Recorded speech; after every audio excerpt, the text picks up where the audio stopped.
कधीच नाही चुकणार तुमचे फेवरेट टीव्ही शोज झी5 सोबत, तेही एकदम फ्री। केतकी काकू म्हणाले त्यांनी नाग पाहिला आणि आपण खोलीत गेल्यानंतर नाग कुठेच नव्हता। कसं झालं? केतकीला भास झाला असेल का? काय?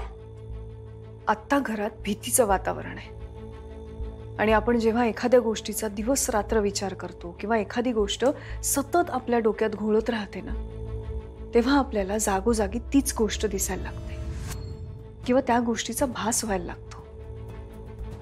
तसंच झालं असेल केतकीचं। असू शकतं।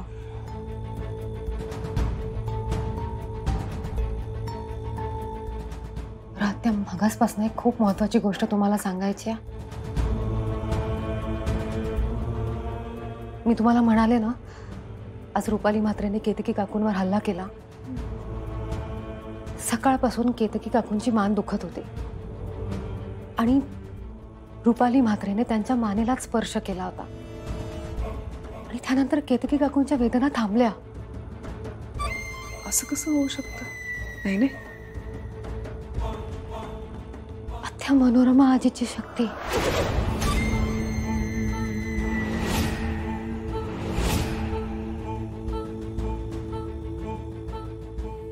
आईची शक्ती विरोचकाकडे। आपण किती प्रयत्न केले, किती लढलो, पण आपल्या हाती काय लागलं? हार, एकेकाचा मृत्यू। तिन्ही शक्ती एकत्र आल्यानंतर विरोचकाचा अंत होणार होता। आता आईची शक्तीच विरोचकाकडे। आता विरोचकाचा अंत होणं कठीण आहे।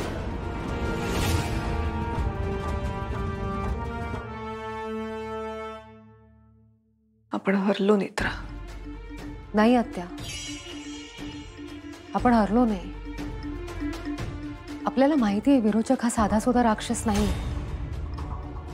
त्रेतायुगात विरोचकाचा विनाश करण्यासाठी ब्रह्मा, विष्णू, महेश ह्या तीनही शक्तींचं अधिष्ठान असलेल्या त्रिनयना देवी आईला स्वतः यावं लागलं होतं। आपण तर फक्त तिच्या मुली होत, सर्वसामान्य। विरोचकाचा अंत करणं आपल्यासाठी कठीण असणार, पण अशक्य नाही।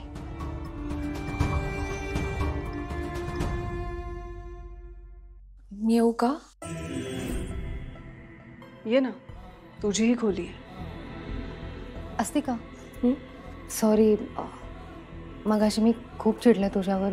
मी एवढं चिडायला नको होतं। अगं प्लीज प्लीज तू सॉरी नको म्हणू। इनफॅक्ट मीच म्हणायला हवंय सॉरी।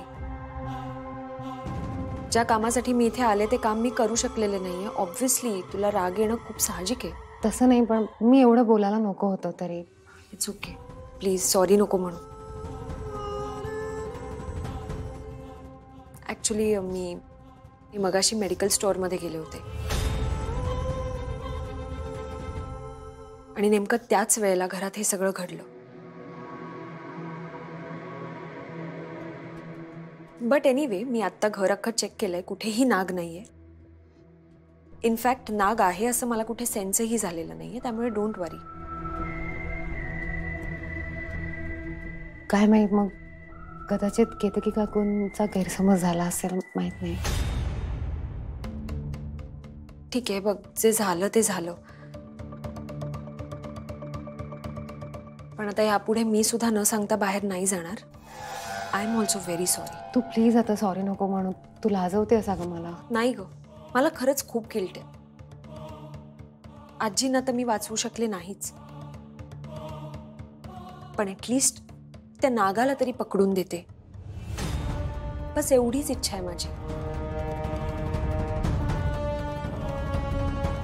एनिवे, मी येते।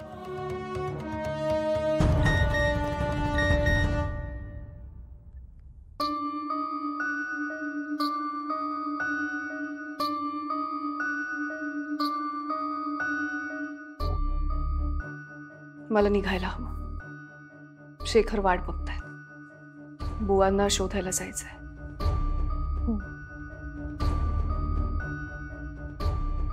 त्या काळजी घ्या. निघते.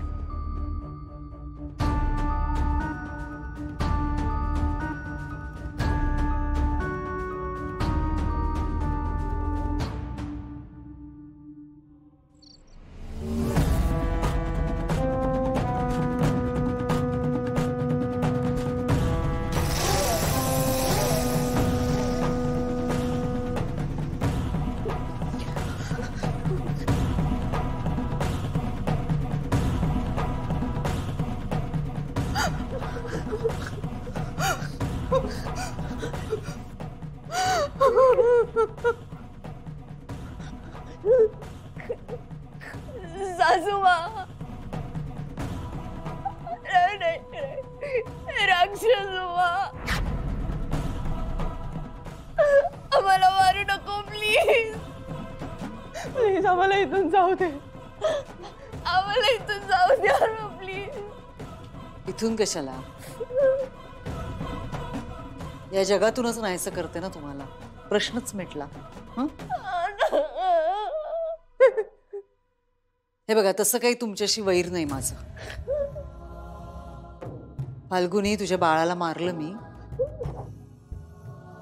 पण तुझ्याशी काही वैर नाहीये. पण ही बेवडी मात्र आधीपासून डोक्यात जाते माझ्या. पण तरी सुद्धा शत्रू नाही तुम्ही माझ्या. माझे शत्रुत्व फक्त नेत्राशी. पण ते म्हणतात ना, ओल्याबरोबर सुख सुद्धा जळतं, तसं झालंय तुमच्या बाबतीत. तुमच्या लक्षात येत नाहीये का एक गोष्ट? माझ्यापासून कोणीही वाचवू शकत नाही तुम्हाला. का? कारण माझ्याकडे नाग आहे, विरोचकाचा नाग. तो दंश करेल तुम्हाला, सगळं विष तुमच्या शरीरात उतरवेल आणि मग तुम्ही मराल.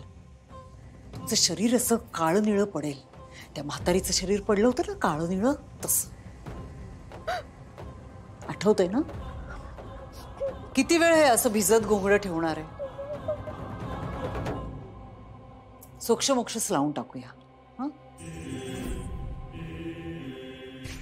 आत्ताच्या आत्ता तुम्हाला अनंतात विलीन करते, मुक्ती देते तुम्हाला दोघींनाही. म्हणजे तुम्ही मुक्त व्हाल, तुमची सगळी भीती संपेल, वरती म्हातारीला भेटायला सुद्धा जाल. हो की नाही? कोण जाणार आधी? फाल्गुनी, तू? नाही ना, नको नको ना सासूमा, प्लीज नको. की तू ग केतकी? नको नको नको सासूमा, नको.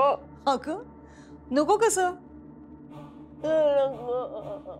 अगं उद्या मरायचं ते आज मरायचं, काही फरक पडत नाही त्याने. झी5 ॲप डाउनलोड करा आणि पहा सर्व एपिसोड्स एकदम फ्री.